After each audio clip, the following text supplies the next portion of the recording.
সকাল সকাল ঘুম থেকে উঠেই চলে গিয়েছিলাম জিপসি আর লিপসির কাছ থেকে, মানে এদের দুজনের নাম কুকুরগুলোর। আর আমার ভাই এখানে বসে বসে বিস্কিট খাচ্ছিল। তো ওর বিস্কিট খাওয়া দেখে মনে হলো এবার ব্রাশটা করতেই হবে।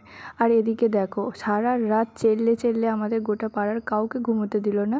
আর এখন নিশ্চিন্তে ঘুমোচ্ছে, আমিও ওদের ডিস্টার্ব করছিলাম। তারপর ব্রাশ করে দেখলাম দিদারা গল্প করছে, তো আমিও একটু গল্প করে ওপরে গেলাম মাসিমণির কাছে। মাসিমণি পড়াচ্ছিল, তারপরে আমি আর বোনি দুজনে মিলে বেরিয়েছিলাম একটু কেনাকাটা করতে। ওই আর কি টুকটাক বিস্কিট, ডিম এইসব মামাবাড়ির আনতে দিয়েছিলো সেগুলো। তারপর সব কিছু করে আনার পর মনে হলো যে ভিডিও করতেই ভুলে গেছি, তাই বাড়ির কাছে এসে একটা ছোটো ক্লিপ দিয়েছি।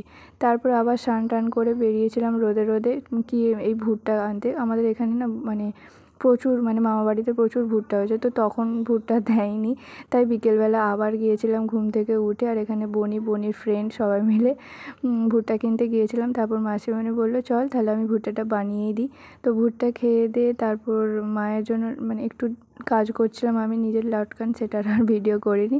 তারপরে মায়ের রুটি আর তরকারি করে নিয়ে মাকে খেতে দিয়েছিলাম। আমি বলছিলাম কেমন হয়েছে বলো। তো যাই হোক, ডিনার করে রাত্রিবেলা জিপসি আর লিপসির খাবার, মানে কীভাবে ওরা নাকি খুব মজা করে খায়, তো ওটাই দেখতে গিয়েছিলাম। আমি তো এখানে থাকি না, সেই জন্য শুধু মুখেই শুনেছি। তাই আর ওরা না এতটাই কিউট দেখতে, মানে ওদের ভিডিও করতে করতে আমার এই হয় না, শেষই হয় না। যাই হোক, আজকের ভিডিওটা এতটাই, টাটা।